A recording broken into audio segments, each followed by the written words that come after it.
Waliwo omusajja awuniikirizza eggwanga bw'akoze abalala bye bakyaludde okukola n'ayanjulwa abakyala 7 mu bbanga lya wiiki emu yokka. Habibu Nsikonene yafuuse eky'okwogerwako mu sitenseni, mu takisi ne buli w'olaba abantu abasukka mu omu olw'okulaga amaanyi agatali ga bulijjo. Kitange ng'akubiddeko ekizibaawo langi y'akagongolo eza okumwetegereza wansi taata yeekampisa enkampa mukijja mu lujja bwe luti kitange taata nzikiriza nsemberaawo ali abaindija akumpera omudigido gwendegamaliza kitange. Nsikonene yalabiddwa mu maka ga Julius Kironde omutuuze ku kyalo Katoogo mu ggombolola y'e Nama mu disitulikiti ey'e Mukono ng'agenza okwanjulwa babiri ku bakyala be abazaalibwa mu maka gano, taata y'omu ne maama y'omu, ng'omu ku bawala bano yadda ku munne.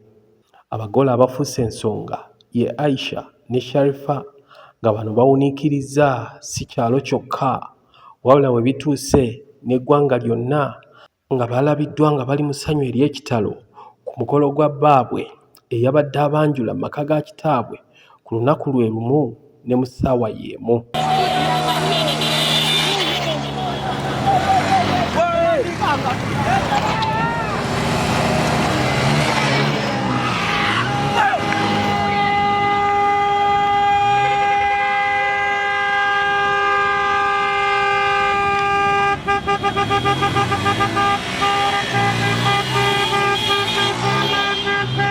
Abako bano nga babadde bakulembeddwamu boodabooda n'emmotoka nga zisimbye lwa kasota baatuukidde maanyi ku kyalo Katoogo era nga baalese buli omu ayogera bwama.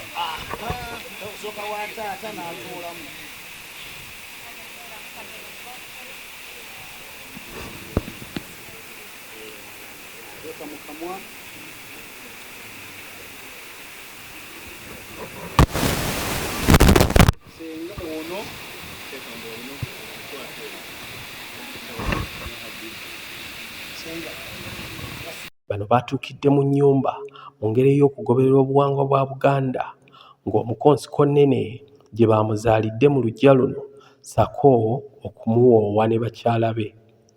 Mu kiseera eky'okuwoowebwa bano baasabye amahale ga nnusu $50,000 buli omu, kyokka olw'omukwano n'okulaga amaanyi n'abawa $20,000 buli omu. Kino nno kyabalese essanyu balina lyamwoki wa gonja. Oluvannyuma lw'okuwoowebwa buli omu ku bagole bano yayimbidde bbaabwe akayimba akamusuuta.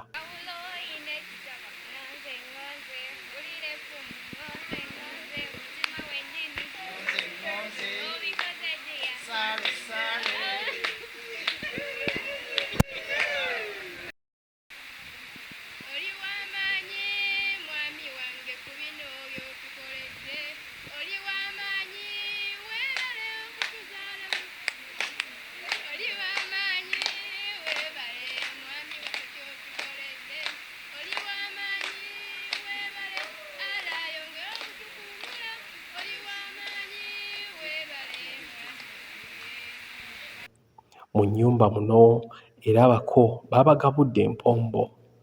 Oluvannyuma bano baayolekedde mu kidaala wakati mizira n'enduulu ez'oluleekereke.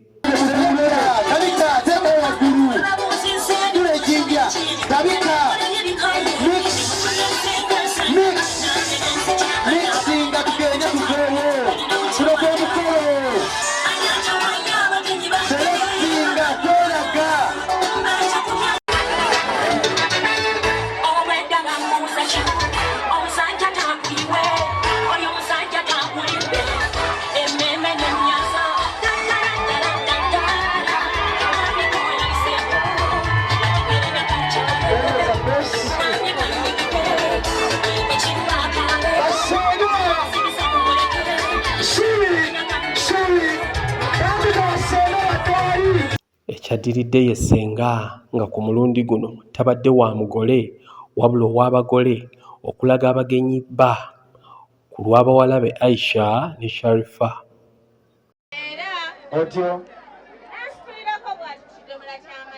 Teyakukkiriza gwe okisitule. Olwo nga yeesendasenda gy'oli.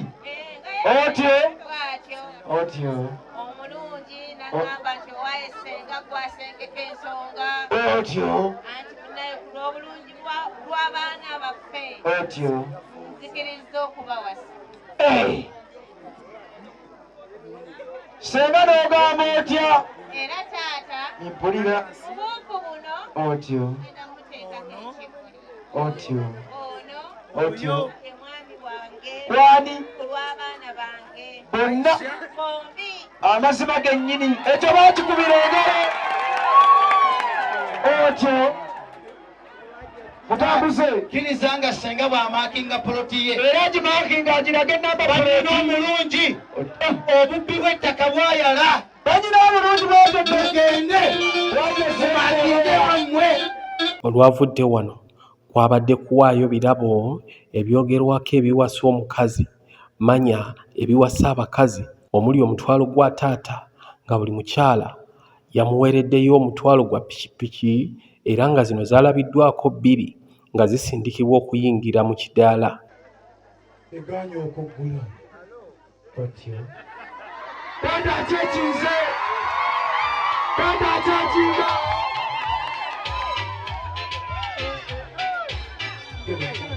taata bwekyalaga olowooza twatola Olwo wamma taata n'ajaganya anti okuzaala kujaagaana naddala nga be wazaala baakula. kitange bw'anaakwata kati kitange akkiriza olw'essanyu lyetuulako olw'essanyu lyetuulako taata va nedda taata tuula taata totuula bisimillah.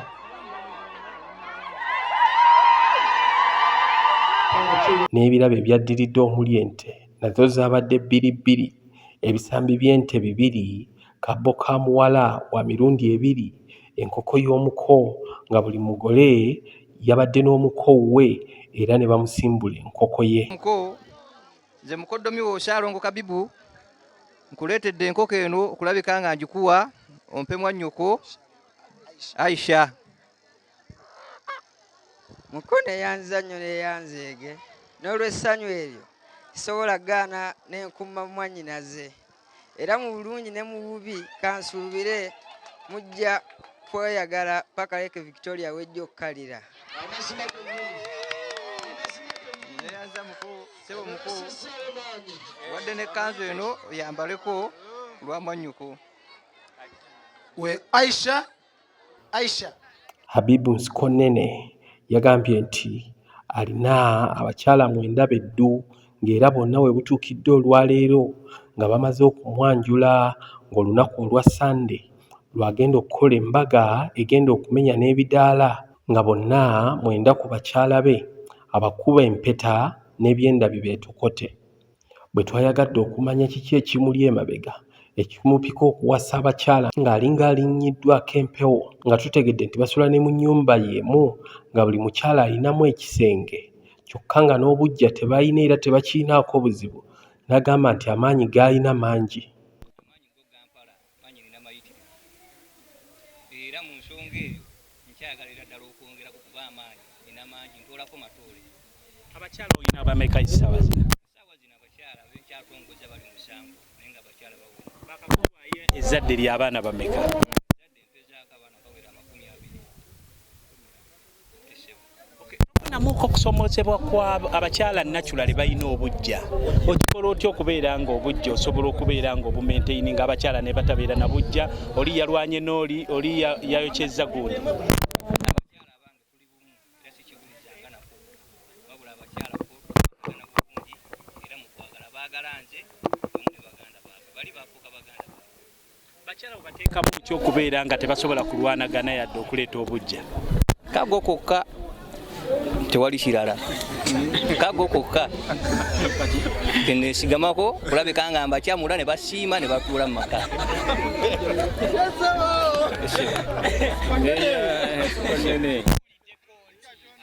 Abakyala abalala bonna ozenga obakolera emikolo okubakimirwa mu butongole kino kituufu era obusobozi n'amaanyi bivaawo.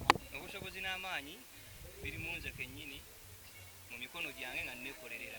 Ye taata w'abawala bano Julius Kironde annyonnyodde n'agamba nti tebaasooka kukkiriza nga bafunye amawulire gano, wabula nga bawala baabwe bwe baabayita baabalaga obumalirivu, olwo nabo nga tebakyalina kye bazza.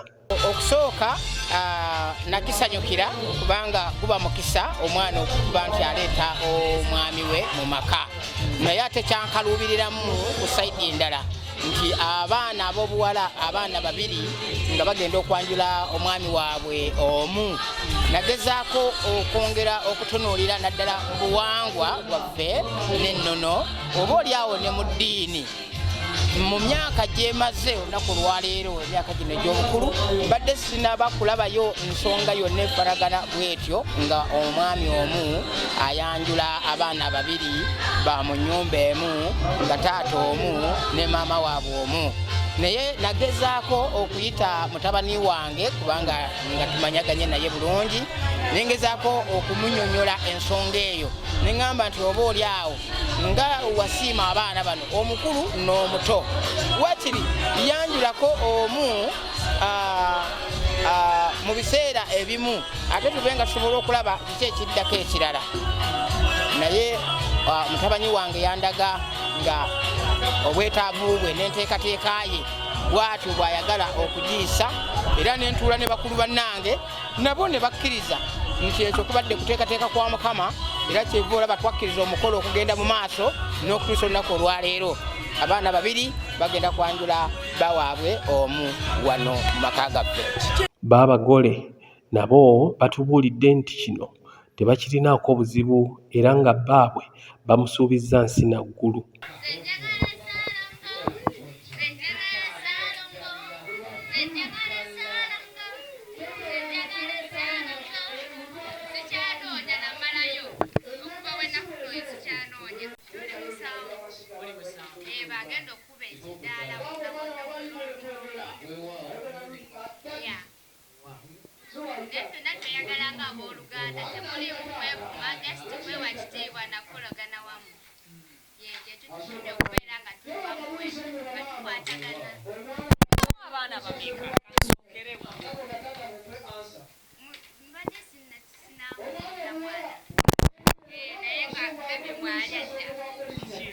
Obudde ekyaganya obansinga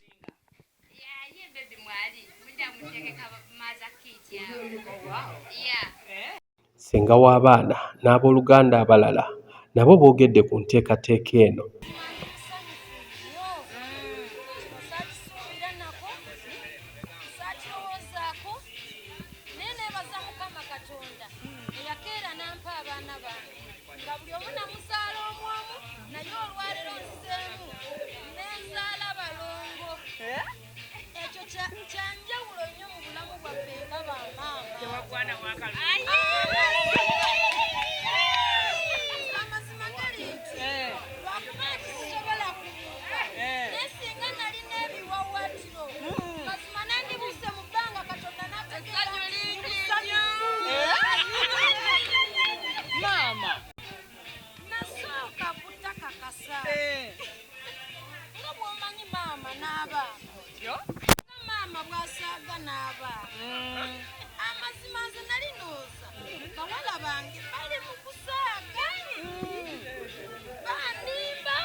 Tekiriimu kulimba yadde n'akamu, era omwami waffe tulimuleeta abantu bonna bamulabe ennaku z'omwezi nga 5 ogw'omwenda.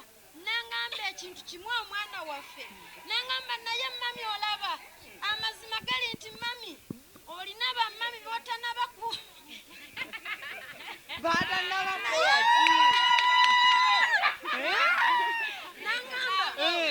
nangamba mami fubako olabenga mami otugamba muli bangi ewa taata, naye mami ndi kusaba bonna olunaku olwo tebaerayo n'omu asigalayo, era omwana wange okusaba kwe yasaba, era mwana wange gy'oli ensonga eyo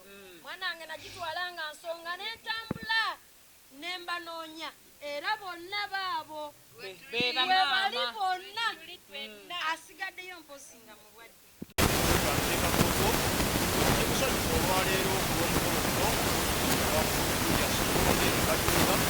okutuukiza abawala ababiri abavudde mu nnyumba emu okuvudde omusajja omu ate nga muliko ki omusajja alina abakazi bonna. Ekyenjawulo kyendabye tubadde mu biseera bya musyana nnyo naye kubeeko nnyingi era ebintu biri mu lujja bikyabuliddwako ebigenda okuteekebwa. Soka ngambaawo sirabanga kuliko tubadde tuba bakyala babawazizza abantu bano abajja okuwaza wano baleese ebintu by'okukolera ebititi bamba bamwadde ebititi taata bamwadde ebititi bamuwasafase by'entebe n'ente emwemwemu ansanyusiza nnyo kubanga akanikyekanyo abalala tibakakiri. Nze Haji Kiziri Lwanga Azedye Katoogo nina emyaka 64 ngenda kuyingira kwa 65 naye kino kyendabye ku mukolo guno ogw'olwaleero ewa mukulu Kironde wano ekayunga Katoogo sikirabangako mu myaka gyange egyo. Omukolo gunsanyusizza nnyo. Omusajja omu n'ajja n'ayanjula abakyala babiri omulundi gumu era ne babawoowa nabo omulundi gumu. Ekinsanyusizza omukyala amahala asabye emitwalo 5 y'omwami n'alaba nga ntono n'amuwa emitwalo 20. Omukyala buli mukyala zaamuwadde kibadde kirungi. Nze ebirungi Aisha Kabibu ensuko nnene mpulira bulungi abamaze okumpoowa mpulira ndi confident. Mpulira essanyu lingi nnyo okuwoowebwa omwami wange bamuzadde bange. Sineesiimye nnyo mwebaza byankoledde byonna. Bubaka ki bw'osuubiza bakyala bo? Obubaka bwensuubiza bakyala bange nja kubakuuma era nja kubalabirira. Bakyala bange bano bombi nga tuli bumu era mu bulamu. Nze Ssaalongo Kabibu Sezi Nsiko Nnene nannyini bakyala. Osangibwa wa? Kuva ku Mutala Namasengere.